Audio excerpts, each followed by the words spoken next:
Yeah, welcome back to our last session of the symposium, and it will be focused on graduate and professional student well-being and the impact of COVID-19. And I'm happy to introduce the chair of the session, John Douglas, who is the founding principal investigator of the CSHE project and also senior research fellow at the Center for Studies in Higher Education at UC Berkeley.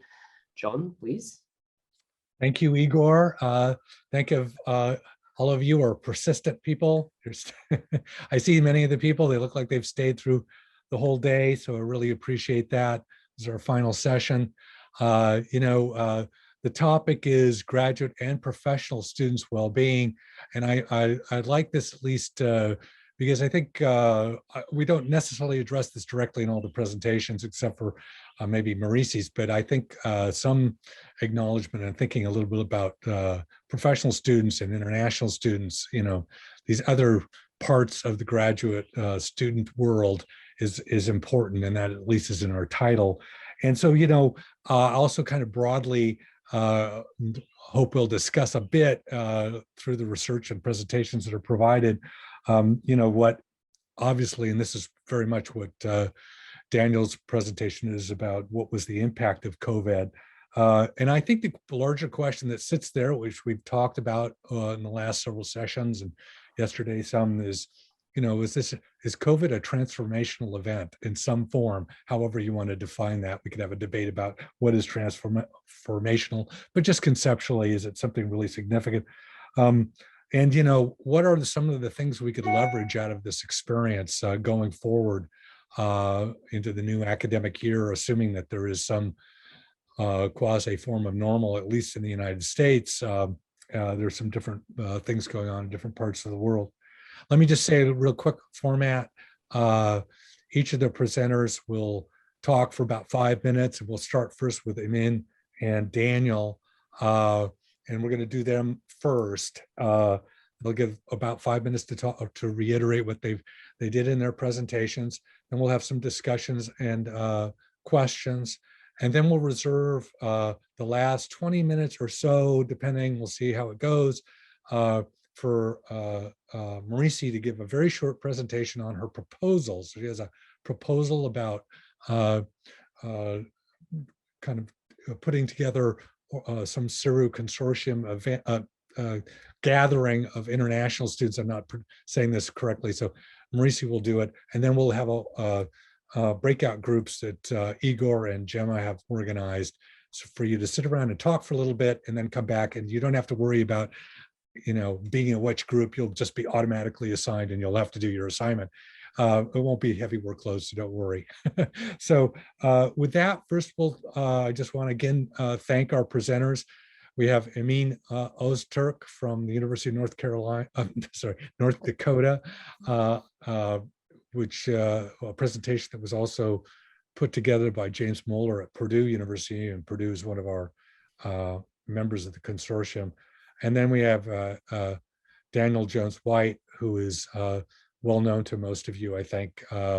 He's our director for the North America side and has been pivotal in development of grad CSHE, and is putting out lots of research and things on that related to that. So he'll give a presentation on what the grad CSHE data has said. And then, of course, Maurice Narad, who is at the University of Washington, but has a long affiliation with UC Berkeley and is a well-known person in studying and understanding graduate education, not just in the United States, but globally. Okay, so with that, let's start with Emin. Thank you for giving me a chance to present my findings and research. So in our study, we examined the student satisfaction, graduate student satisfaction, and the effects of advisor gender and the students' cognitive attitudes towards academic careers. So this data is coming from 2019, previous to the COVID era, so it's important. Our main findings indicate that satisfaction, there are differences between STEM and non-STEM graduate students with respect to the research experience satisfaction. The STEM students showed higher level of satisfaction in terms of research experience comparing to non-STEM students. When we look at the effect of advisor gender, it's a significant impact for whole population, but there is no difference between STEM and non-STEM graduate students. Similarly, for the third independent variable, cognitive attitudes toward academic careers, it's a significant impact for the whole population, but we didn't find any significant difference between STEM and non-STEM graduate students. It's interesting finding for us as well. I was previously working on this grad zero data and looking for the advisor and advisee gender match effect. So it's really, I was expecting significant results, but it's not significant in our findings, in our sample. That show that, in my opinion, the quality of the relationship between advisor and advisee is much more important effect than the gender. Because I was thinking that when I started into this study, you know, the role model, especially women of color in STEM, has a significant contribution to female students in STEM area. But I think more than the role model theory, the other aspects that the quality of relationship, advisor support, advisor's expertise in their area, the financial support, other components are more significant contribution to this graduate student satisfaction. And also STEM, it's also expected finding in terms of the STEM graduate student satisfaction should be higher, that we are expecting this finding because previous research findings show that STEM students had more comfortable in terms of the financial support compared to non-STEM students, and they don't have much student debt comparing to other groups.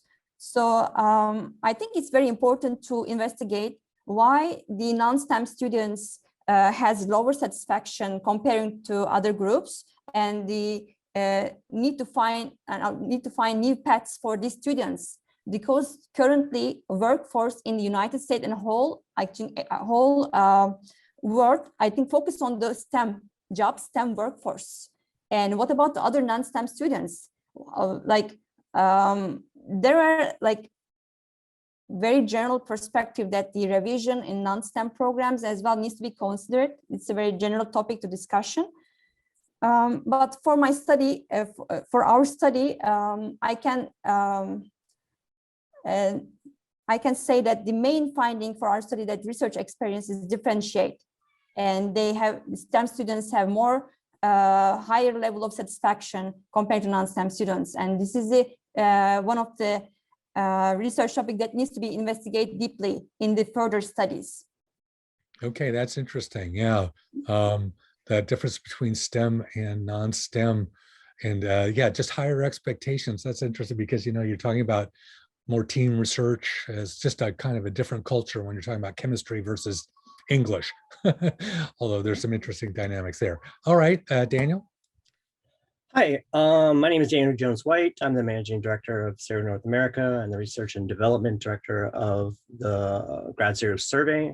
First, I'm going to offer my apologies. It sounds like my family is watching European football upstairs, so we might hear some loud outbreaks as the presentation goes on. The goal of the presentation that I posted was really to answer this question, and that question was: you spend all this time, from the perspective of a grad dean, like you spent all this time analyzing all this COVID data, like what are the 3 most important things I need to be thinking about going forward based on what we found?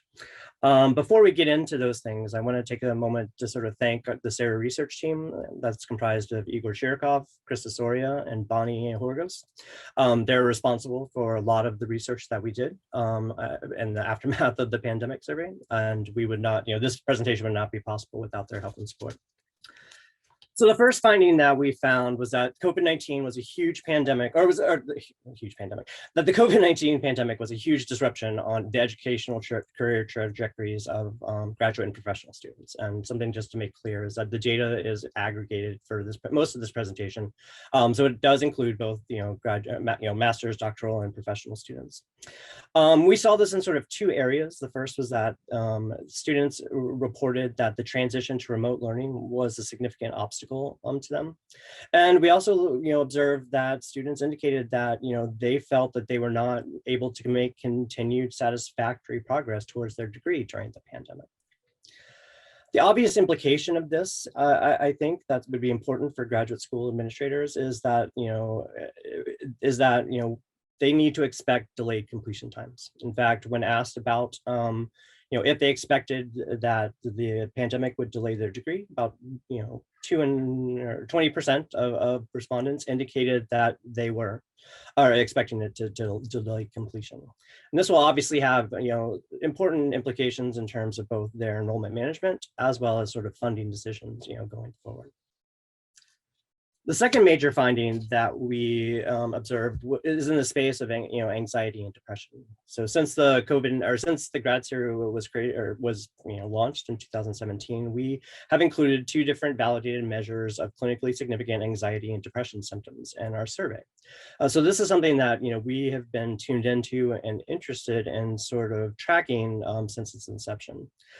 It was included in our COVID-19 survey, and as Iman just sort of mentioned, we had collected data in the spring of 2019, right before the COVID, from many of the same institutions that participated. And we were able to observe that there were, that both rates of clinically significant anxiety and depression symptoms went up during the pandemic. And this is something that we're going to continue to keep an eye on.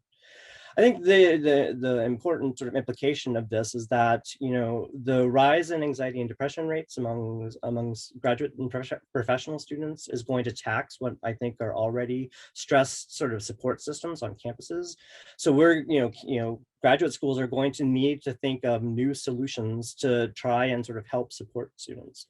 Some of the additional sort of slides, that I presented also highlight that depression and anxiety symptoms are not sort of equally or randomly, sort of distributed. They're specifically concentrated among certain subsets of students. So when thinking about solutions in those spaces, we're going to have to think of inclusive solutions that kind of meet students where they are to sort of help overcome this issue. The third thing that I thought that, people working in the graduate education space really need to be paying attention to is the increased challenge is faced by international students seeking advanced degrees in the United States. According to the results in our COVID-19 survey, about 1 in 10 international students reported experiencing harassment during the pandemic. And this was especially pronounced among, respondents from East Asian and Southeast Asian countries. Specifically, of the top 5 most reported rates of harassment included China, Japan, South Korea, Vietnam, and then the 5th is Pakistan. So this is something that I think that has several important implications. Obviously, we want students that are coming to study in the United States to have a safe and supportive environment. But some of the results indicated that for a subset of the students, I think if I remember correctly, like 1 in 10 of those students that reported harassment felt like that the experience had discouraged them from continuing their current degree program, which has again huge implications for enrollment management for campuses and something that they need to think about. So those were the big 3 things that, I think that people, that we learned from the COVID-19 pandemic that I think we should be continuing to think about. And I'm happy to answer any questions as we go. Great, thank you, Daniel. Let me ask a couple of questions, but then I'm looking at the chat side and hoping that you out there will submit a question or two. You got to step up and ask some questions. So Daniel, I think I know the answer to this and you've told me this before, but looking at the data in aggregate, did you look at campuses? Did you see some like difference between the campuses? For example, if let's say Berkeley has a very high percentage of Asian American graduate students, I'm not sure that's true, but we know at the undergraduates that's true. Do you see a difference between Minnesota, or is it pretty much very stable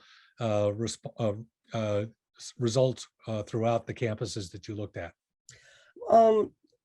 I think that, these trends are, relevant to all campuses, but there are sort of disparities between campuses. For instance, I think one of the ones that comes immediately to mind is in the area of international students. I want to say that institutional rates of reporting harassment vary between 11 and 20%. So depending on where a participant, what institution a participant is coming from, may lead to sort of higher likelihoods.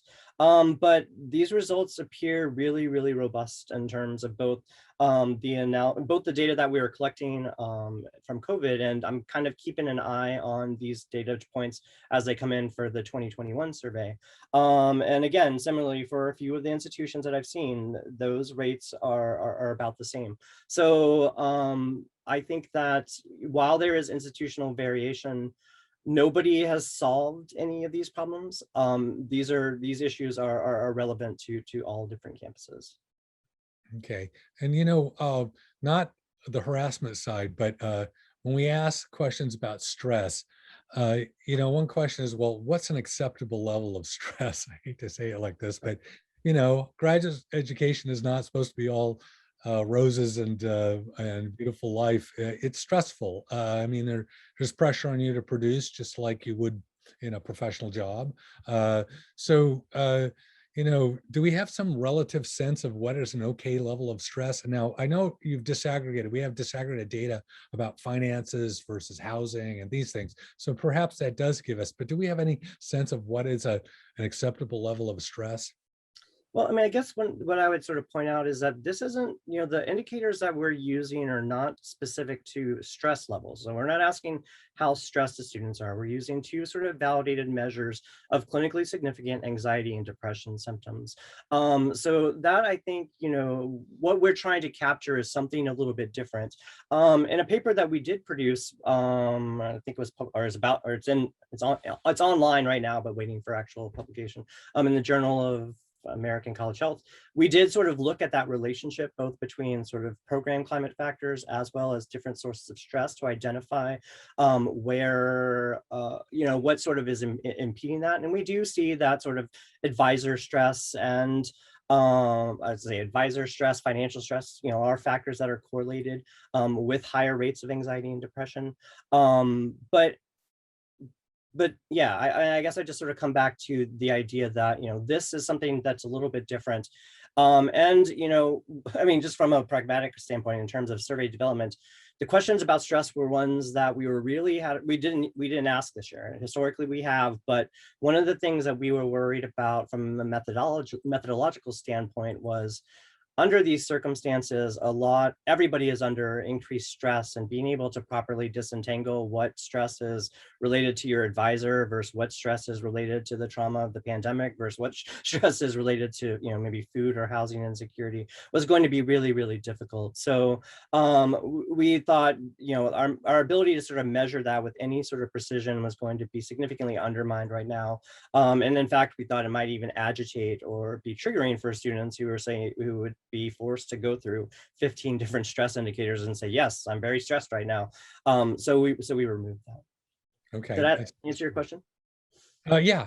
So a couple more questions for Daniel, and then we'll go to a couple for Amin. So keep them coming. I see Greg Thompson asked, did you observe differences in depression and anxiety by year in school? The year they're in the program? I don't know that we've ran that analysis, those results aren't really robust. We have sort of looked at that, over time. And I think there was a joke I was one time making that, we see that anxiety and depression rates drop off after you complete your dissertation. But we also have a much smaller number of respondents that are sort of taking the survey at that time. So it's a little bit difficult to disentangle in terms of where students are. But in terms of, the factors that really, I think, drive depression and anxiety rates that we've observed are program factors like sense of belonging. Do I feel like I belong within my program? It is significant, as are some of those different stress factors. And with a different subset being that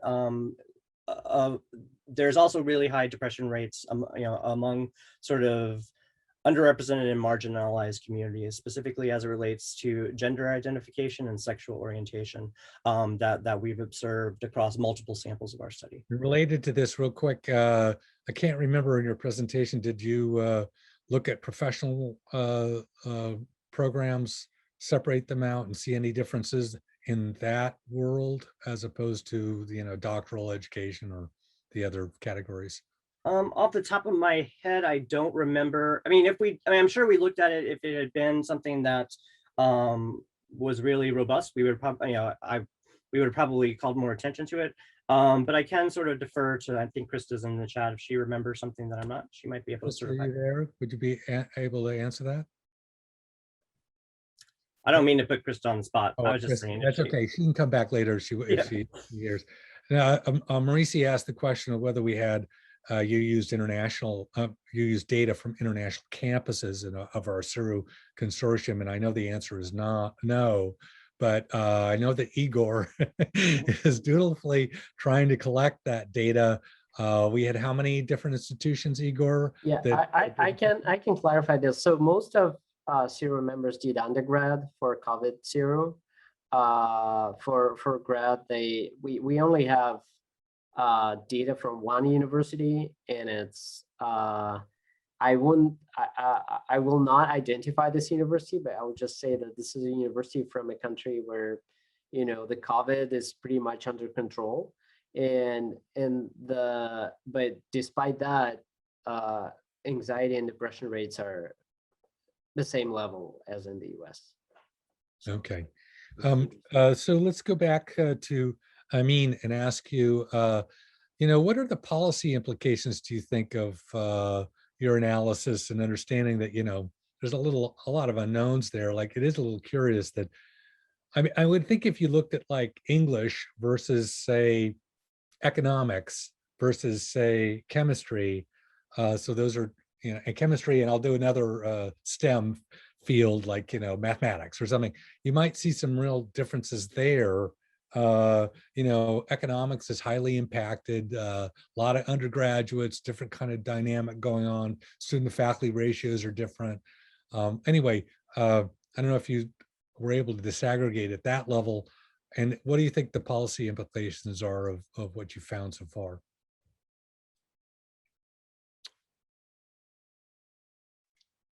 Emaine, are you there? Okay, sorry. Can you hear me now? Yeah. Okay. So are you helps? Okay. So I hear your question. So we investigated the STEM and non-STEM discipline in the study. We are currently working on the elaborate these findings with the specific disciplines. But our findings just focus on the STEM and non-STEM disciplines here. And for the policy implications, I think there are a lot of components that needs to be taken into account.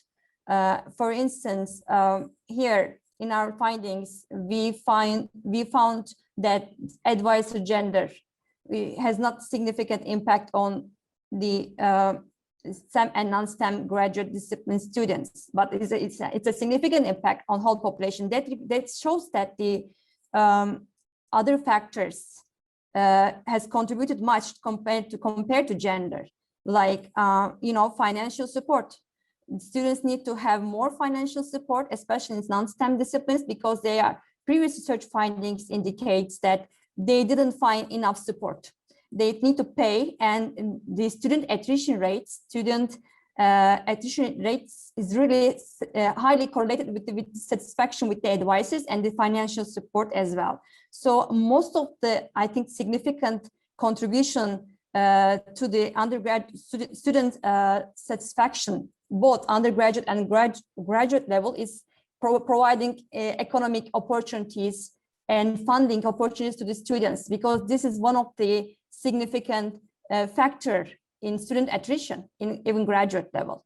So first thing is this. Another thing is I believe most of the students have indicated that they feel like they're satisfied with everything. They don't want to say anything wrong about the advisors or other people who are working with closely, because they feel maybe insecure if they cannot finish their program. So I believe the important to have some kind of support from advisors and their committees. They need to have a good communication skills, and there should be some programs for the students who support their to solve their problems. Like there are specific things that needs to have in terms of the educational perspectives, both advisors and both students as well. So maybe one of the significant factors that needs to be considered, that advisors if they know how to support their students, like if they can provide enough or adequate support. So this is another dimension that needs to be considered in terms of the political policies, education policies, I believe. And yeah, I think, it's a little counterintuitive, because we also think, if I have this correct, we think of, and we've had discussions already about the importance of mentorship and relationship with a faculty person. And we're multiple ones, but usually in graduate school, it tends to be one or two or something like that. So that's a little bit counterintuitive. But, I also kind of just, again, wonder about student to faculty ratios and these kinds of issues. You'd think they'd show up somewhere, because, again, I get back to something like economics. There are the student to faculty ratios, even at the graduate level, are, higher than they are in any of the STEM fields, where there's a lot smaller ratio, and you would think that have an effect of some sort. But I know I'm kind of thinking outside of what you were looking at. I wanted to ask Daniel. I'd asked each of you to ask a question of each other, and Daniel, you have to pick which one you want to maybe bring up with Emin. I guess the first, the one, I'll start with the sort of substantive question, which was, I've always enjoyed sort of seeing people use GradServe data. So first, thank you for your research. It's really exciting to learn about it, and I look forward to seeing it more in the future. But one of the issues that I sort of had that I was wrestling with, not issues, but one of the questions that I was trying to answer and curious if you had a perspective on, was the one about trying to situate your findings between finding one, or your research question one, which is not observing sort of any differences between STEM and non-STEM fields, and research question in terms of overall and advisor satisfaction. And then question two, which sort of suggests that there is a sort of gender difference between advisor and between advisor satisfaction and overall satisfaction. And the reason why this sort of occurred to me is because our institution is doing a lot of work in trying to sort of increase gender representation in STEM fields. And so squaring those two things, where women are generally underrepresented in STEM, but we're not sort of seeing these differences, observing these differences in terms of STEM and non-STEM programs, was hard for me to sort of understand. I'm curious if you've given any thought to that. For the advisor gender, in my previous research, in my dissertation, we examined the advisor gender and advisee match. So it was not significant in our findings, but in this study, just focus on the advisor gender.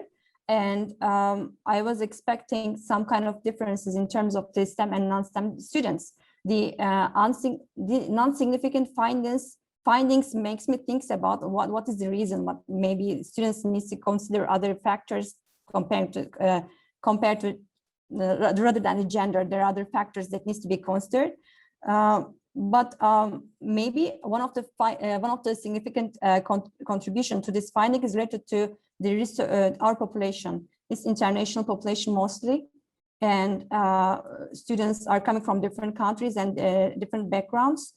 So their expectations from advisors may be different in terms of their specific fields.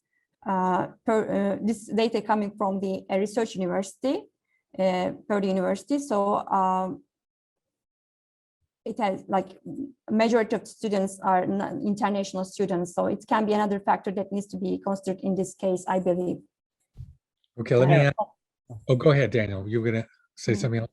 Oh, I was going to say that's, I mean, that the differences in expectations, I think, is really important, and one that we've seen just in grad school. Anecdotally, I think one of the ones that always catches our attentions is, when asked about whether or not students are given a voice in decisions that affect them within their program, and international students generally respond at sort of much higher rates than domestic students in the affirmative. And one of the working hypotheses we have in this space is that sort of the expectations of, how, how much influence you should have in those decisions, probably varies a lot based on, the country of origin or the culture that the student is coming from. So that's interesting.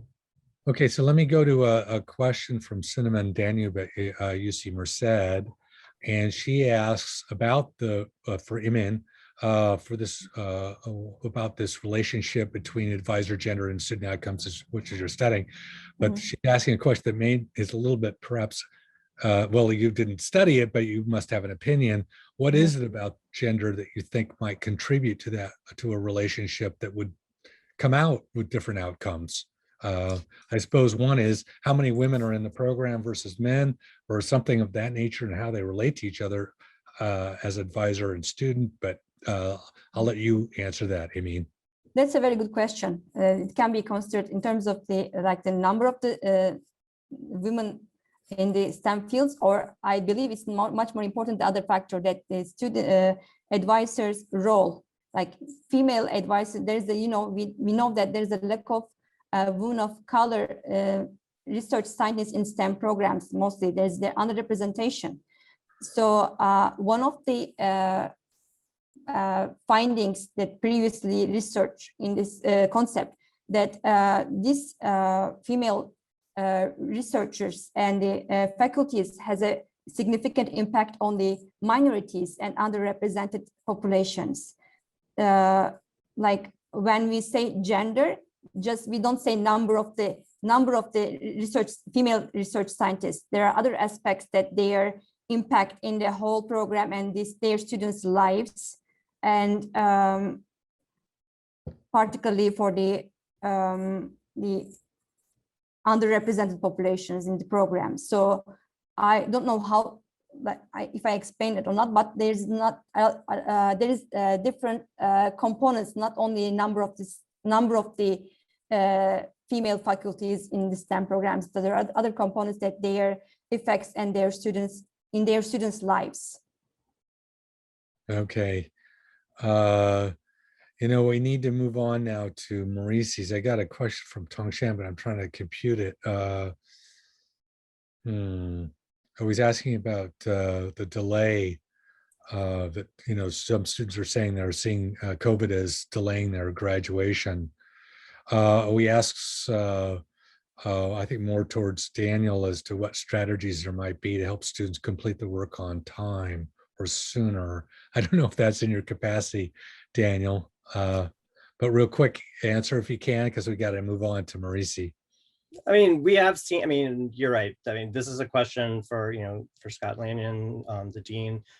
This is why I'm promoting these things. So they're starting to think about these questions, but we are sort of observing that. I think, in our results, we found that 43% of students indicated that the inability to complete or conduct research was an obstacle to progress. So this is something that I think deans need to be thinking about. I think the other question that we don't know the answer to and we haven't collected is, how off track are these students, in terms of their degree progress. So we're collecting, do you think it's going to delay graduation, whether or not it's by a single year or by multiple years is something that we don't know the answer to, and something that I think, leaders in the space should be asking and assessing. I assume there's some big differences between lab sciences and, those who can sit in their living room and Google things and work on their dissertation.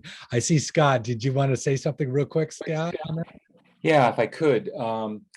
I used the GradSera data that Daniel just referred to as part of the justification for getting CARES Act money, although CARES, we now have multiple names for these various sources of federal funds, but specifically for making some of those funds available in the form of degree completion grants for explicitly for students whose graduation is delayed. That's what we wanted to see as sort of justification for receiving, larger sums of those money. So, there's an example of using, maybe I could have gotten it anyway. It was very easy, really, as long as I had the data demonstrating just how big an impact this was. Okay, okay, great. So now we're going to move on to Maurice's initiative proposal for CSHE campuses. And Maurice, I'll let you explain it briefly, but I will say when I watched your presentation, I think you were saying that these were campus level groups that might be formed, but it made it sound in the proposal like maybe it was across numerous CSHE campuses. So I hope you'll clarify on that. So the floor is yours. Yes, so we have heard today several times about international doctoral students. So what I would like to ask in my proposal is really to consider joining in a strategic collaboration in creating a collective program for international doctoral students in this consortium. And I actually mean not just on your campus, but across the entire consortium, because I think not every international doctoral student wants to do it. And also at some, there are fewer at some programs and some there are more. Some universities do quite some programming for them. So this is an offer and I will explain, to have a peer community, a safe space, and to really what's circling in the head of international doctoral students, specifically about jobs and so on, of voicing it. So you may ask, why international doctoral students? Why not, we talked about Black students, we talked about gay and lesbian, bisexual, I mean, every peers which feel marginalized. So why international? And so I say, you may familiar, and Daniel also pointed to it, to the COVID survey from CSHE, the graduate one. And there were 3 specific issues which are not due to other US or other country students: health, safety, and immigration issues. And really, so that means understanding the medical insurance and the health system, and also, of course, then all the usual ones, but also navigating after the degree, the practical training on securing jobs. And so when I must say, and I heard, of course, what was mentioned today, those 10% who experience harassment and xenophobic and hate talks to them. Now, having been myself an international doctoral student once upon a time, and being an advisor to many international doctoral students, I really thought about this: what can we do about that? And so I started to talk to international students, and I mentioned the 4 things I heard: that they want a safe space to discuss about their worries and concern, and they want to hear from other peers elsewhere, because you feel safer talking to someone outside your own department, but actually even outside your own campus. Because as an international student, you learn soon, you better don't mention you're even contemplating staying in that host country because of visa concerns and also maybe the money where you get it from. So you really want a safe space, also discussing non-technical issues like how do apply when you have a strong accent? You hear I still have one. And how, when you have a job with an unpronounceable, you have a name which is unpronounceable and applying for a job. And all those things we may not think about it. And specifically if you apply, come from a or Asian country to where you feel very uncomfortable to promote oneself. So these were issues, and I talked more and I found that I really talk wanting a safe space and being in a community where they're not the others, where they're not the minorities, because they're really always small. We have in most campus 12 to 20% international doctoral students. So that's why I want that you consider creating an online space, a platform for the international doctoral students. And I was thinking we can do then really a needs assessment from them and go in details, which we heard today many times. And then together from the different campuses and the expertise, collect what is done for international doctoral students and also bring in expertise according to what the international doctoral student want, some programming, but also create a space like a peer support where they can talk among themselves. So that's what I'm proposing. And I want that you now in breakout groups, and I don't know, I can show again my 3 questions. I'll coordinate with Igor. I've got your questions here. Great. What are the advantages of such an initiative? So you're going to be automatically put into a breakout group by the great gods out there. So the questions are, what are the advantages of such an initiative? What are the disadvantages? What is interesting about such a collective strategy? But, you know, I would add to the question is, and I understand, I think there are advantages to a cross-campus kind of way of doing it, but there might be advantages also of making it more campus focused, because I realize you were saying about more larger issues, but navigating where you are and the problems you have where you are sometimes are pretty significant.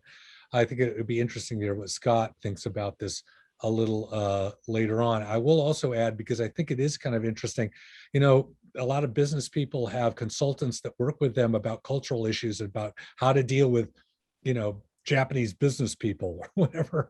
So there's a kind of a similarity there.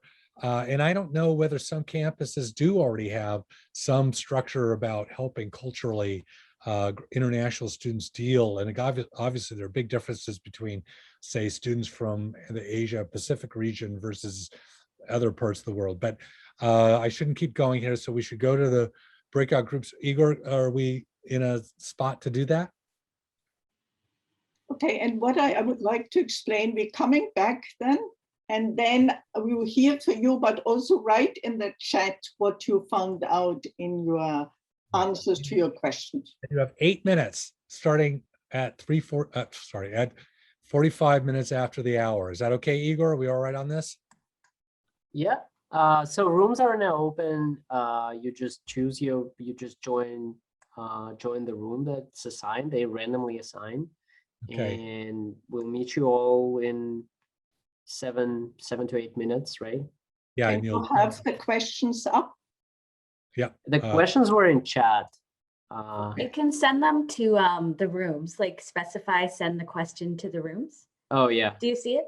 Yeah. Thanks, Gemma. Okay. Off we go.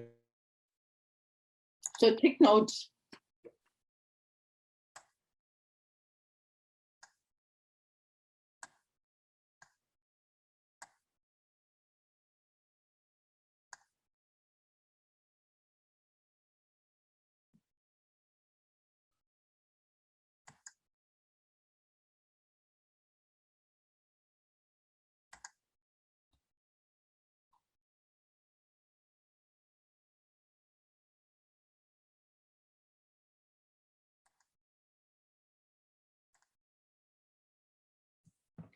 Hi, Igor. Every time I got the request to join a breakout room, it logged me out of Zoom.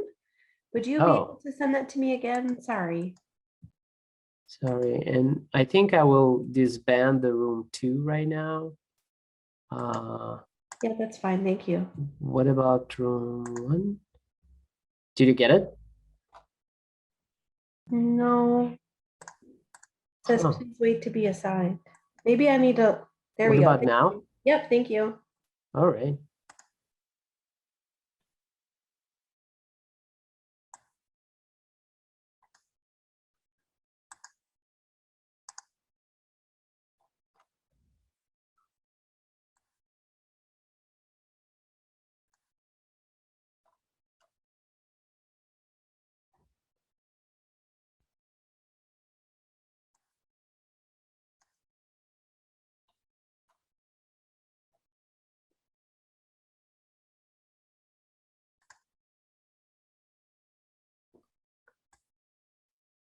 Okay, so we're back, and Marisi, did you go into one of the groups, Marisi? Yes, I was also in one of the groups. Okay, why don't we have your group last then? Well, there were 3 groups, right? So are they numbered? Group 1, could they provide their summary quickly? We don't have a lot of time. Do we know who group 1 is? It was Tongshan, Krista, Ola, Ruth. Okay, who in that Frank, group's Andrew. gonna give us a summary?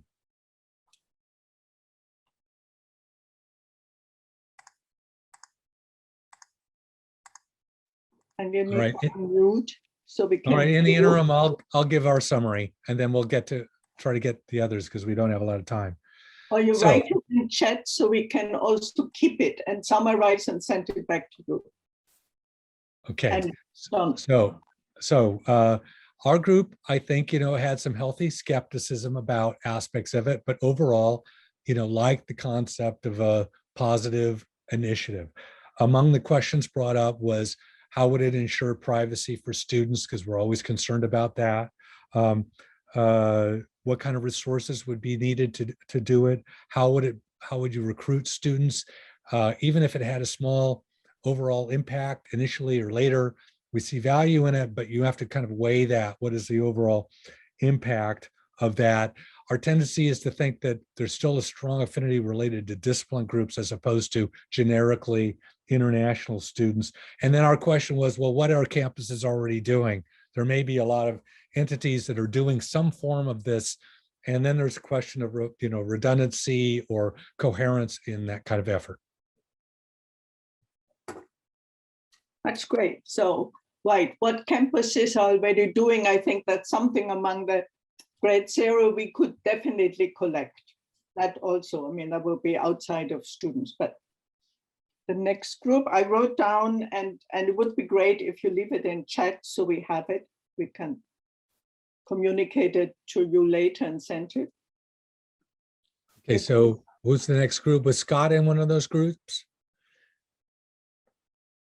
He might have left. How do we find out the other group? Is no one group 2? No, it's Greg and I were group 2, but then we were moved to John's group. Oh, yeah, the group 2 didn't have enough people, so we have room. okay, group 1, 3. 3, and 4. I think we were 4 technically. Yeah. So group 3? Group 3 was Maurice's group. Right. Okay, Marisi, go ahead, because we don't have a lot of time. Got to keep going. So we sent also the group liked the idea, and they thought specifically what happened that in several graduate schools, they refer them international doctoral students to the Office of International Student and Scholars, and there are knowledge about undergraduate, but not so much about graduate students. So in the graduate school now, there is not a daily, and no one really who takes care. They are nice and responsive, but they're put it elsewhere. So this is a disjunction, and they would really like to also talk across, and it could be by disciplines. but hear from other universities. And right, so that would be a really reason why they would like to have such a group. Okay, do we have any response from the group one? Krista wrote in chat. Oh, she did. What did she say? It's that they discussed the possibility of partnering with NAFSA to disseminate the data and translate it into policy actions.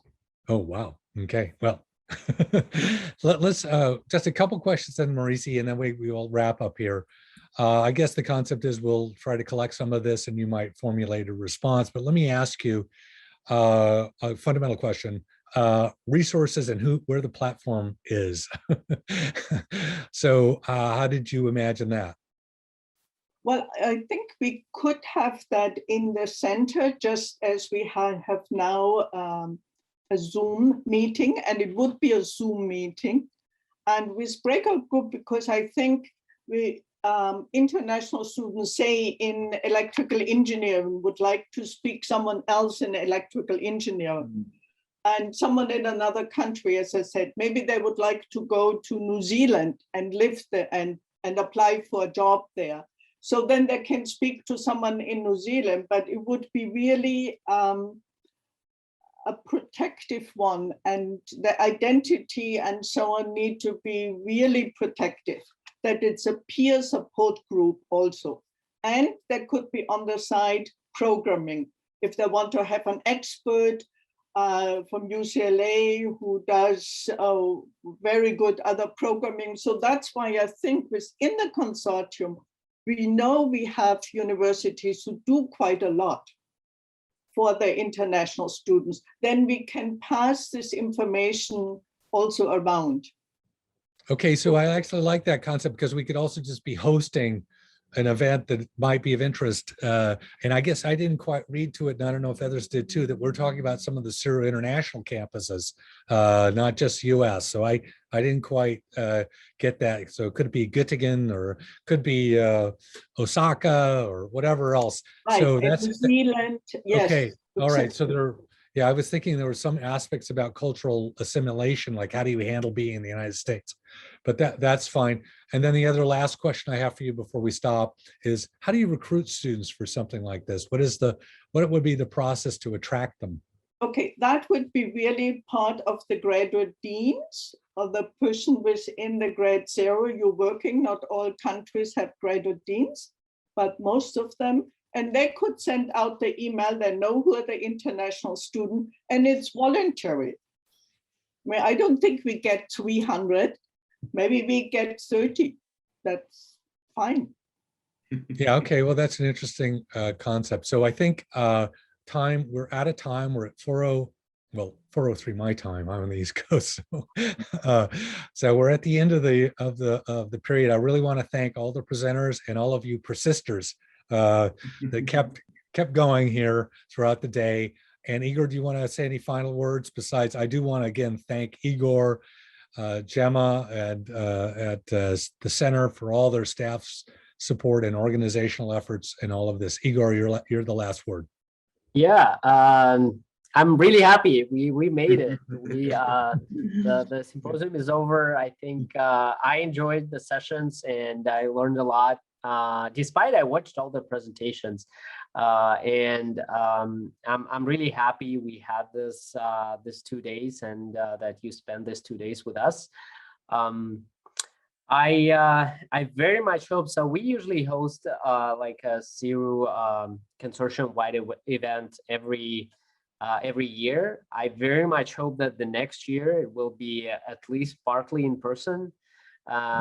Definitely will need to be hybrid, right? But I hope that at least some part of it will be in person and we'll be able to see each other and enjoy these conversations and enjoy, I don't know, restaurants or beers and other things that we miss so much.